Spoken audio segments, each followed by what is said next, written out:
chorus of cicadas. This forest is home to a priceless treasure. A marvelous and exceedingly rare creature lives here. You could search the entire continent and never find another such habitat. Of course, the value of our treasure is not apparent at its first glance. The village elder holds a cup of liquor made from fermented berries as he speaks. His ancestors have kept watch over this tiny village for generations. It's summer, and the massed cries of million cicadas pour down upon the small fort that guards the entrance to the village. The chorus of insects sounds like a steady rain. I wonder if you gentlemen understand what I mean. The elder scans the dozen or so powerfully built men gathered at the fort. All of them wear a look of puzzlement, all but one, that is. "You said your name is Kaim?" asks one of the villagers. You seem to know what he's talking about. Kaim nods and points upward. "It's the cicadas," he says. A stir goes through the villagers. With a delighted smile, the elder says, "So you know, do you?" Far from delighted, the men in armour share suspicious glances. All are mercenaries. They've been hired by the villagers to protect the forest's treasure. Hey, wait just a second there," rumbles the voice of one soldier, perhaps emboldened by the liquor. "You tell me this treasure we're supposed to protect is just cicadas? What's so special about them? They're everywhere." "That's true," says the elder, "which is why I said the value of our treasure is not obvious at first glance." They sound just like any cicadas I've ever heard. Another of the mercenaries says, with a look of amazement, "Yeah, how is this chorus of cicadas different from any other? They sound just like the ones in my hometown." The other soldiers laugh in agreement.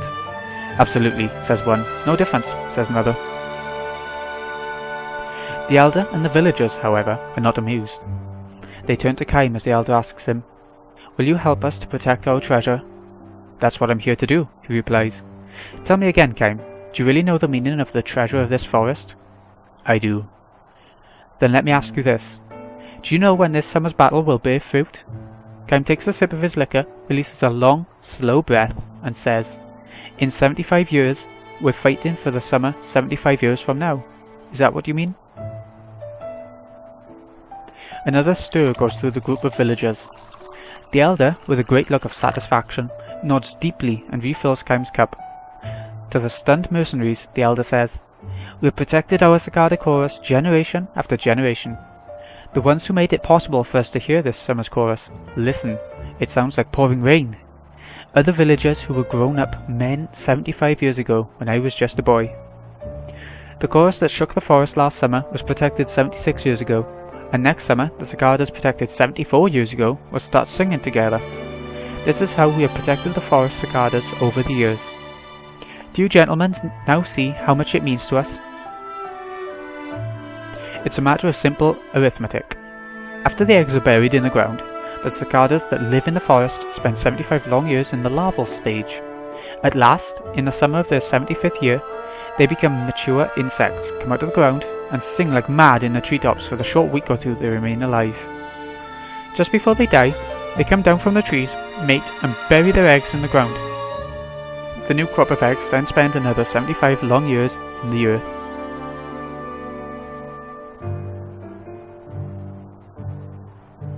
The fact that we can hear the cicada chorus this summer means only one thing, that the forest was at peace 75 years ago. Similarly, if the forest remains at peace this summer, the villagers will be able to hear the chorus 75 years from now. We've used what little money we have to pay you gentlemen to assemble here for this, to make the forest resound with the cicada chorus in 75 years. All the mercenaries but Kaim openly show their disappointment. "Wait just a second now, Grandpa," says one soldier standing ramrod straight. "You mean to say we're supposed to risk our lives to protect a bunch of bugs?" "Exactly. And even supposing we succeed in what we risk our lives for now, the results won't show up for 75 years? That's precisely what I mean." "Come on, old man, you must be kidding." "If it were money or valuables, that would be one thing, but we might lose our lives here, and for what? Bugs? Well, you are mercenaries after all." "Okay now, Grandpa, I'm going to ask you one last time. I know this village is poor, and I know you people have had to scrimp and save to put this money together. There's no question about that. But when you say this is for bugs, for 75 years from now, you're not living in the same world I'm living in. For something like that, you're willing to spend every last bit of money you've got, and in the bargain, get us to gamble our lives? Are you insane?" We want the children 75 years from now to hear the Cicada chorus for themselves. What's so strange about that? Now we are having trouble understanding you. Don't toy with me, old man. I can't take a job like that, the man shouts and storms out the fort. Some of the other mercenaries call out to him, "Hey, wait for me! I'm coming with you. Risk our lives for bugs? What a rotten deal that is." And they hurry after him. One man after another disappears with a parting remark. "I'm keeping my advance though," several of them add. The only fighter left in the fort is Kaim.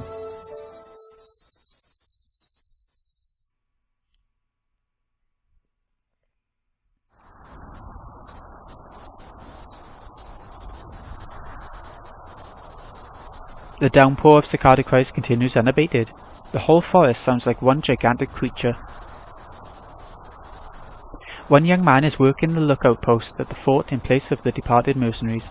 He asks Kaim, "You alright with this?" "I'm fine. I knew what I was getting myself into. I heard after they left, those men are a bad bunch." It's true, they're really in it for what they can get after the job is done. They're fine until they finish protecting the village from the enemy. Then, they start asking for bonuses. They grab valuables and harass villagers.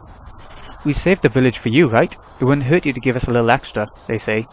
The reason this year's mercenaries quit is because they realised there was no hope of any bonuses out of this village. "Why did you stay, Kaim?" the young man asks him. "There must have been a lot of jobs that would have paid you more." "I just thought it wouldn't be a bad idea to risk my life for something 75 years in the future for a change, that's all." The young man nods his head thoughtfully. Then he tells Kaim one of the old stories of the village. Long, long ago, way before I was born, when the elder was still a boy, there was a summer when the cicadas didn't sing at all. Of course, this means that 75 years before that, there was a battle that ravaged the forest. The elder says that the summer forest without the cicada chorus was so sad and lonely, it was horrifying. It actually gave him the chills. The trees themselves were alive, but it felt as if the whole forest had died. Sitting alone in the silent forest, he felt so lonely he wanted to cry. And worse, he felt intense anger toward our ancestors for not having protected the forest 75 years earlier. The elder tells the story whenever he's had a little too much to drink. Kaim nods in silence. "I know all about that," he almost lets himself say, but he swallows his words and smiles instead. The young man goes on. "So anyhow, when the elder was sitting and crying in the forest, he says, a traveller came along. A young man, big and strong, a man like you, Kaim.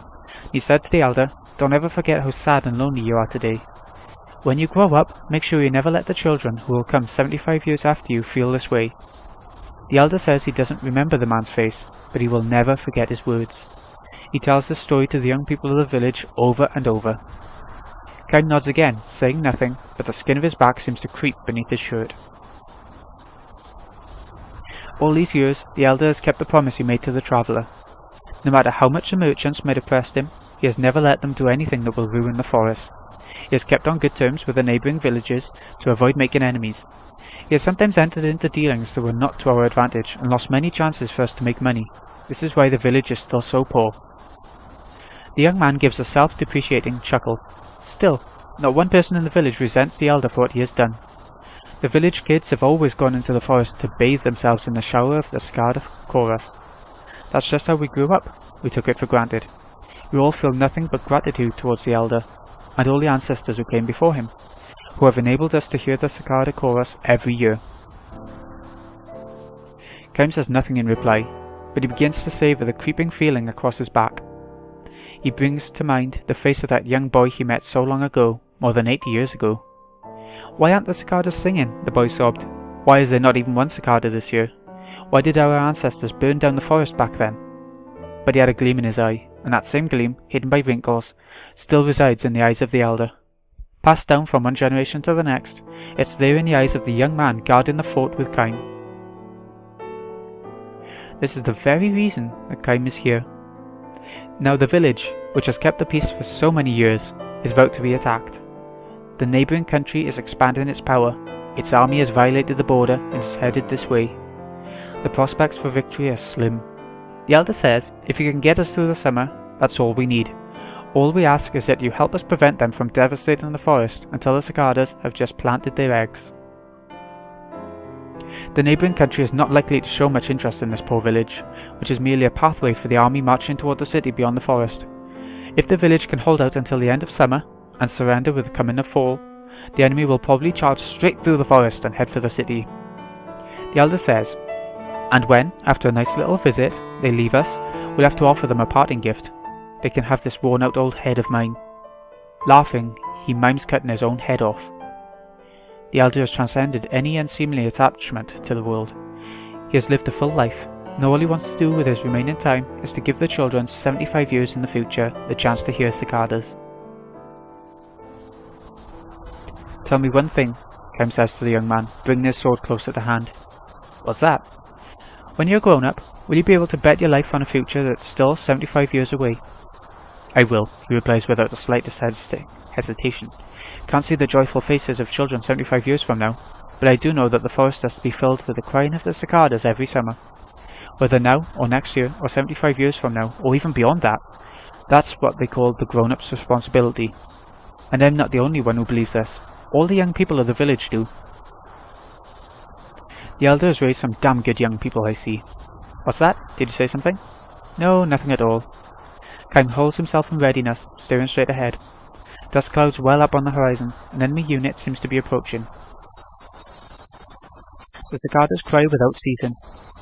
The enemy is coming. Alright, it's time. Kym heads out to battle. The cicada chorus reverberates endlessly, as if playing the song of life. End.